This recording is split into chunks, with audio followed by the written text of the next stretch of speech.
முயற்சி செய்தால் சமயத்துல முதுகு தாங்கும் இமயத்தையே மனச இரும்பாக்கணும் மலைய துரும்பாக்கணும் ஆழ்கடல் கூடத்தான் ஆறு போல மாறுமடா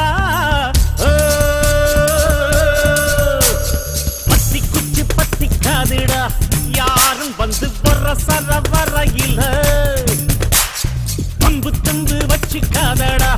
யாரும் ஒன்ன புசு புற வரையில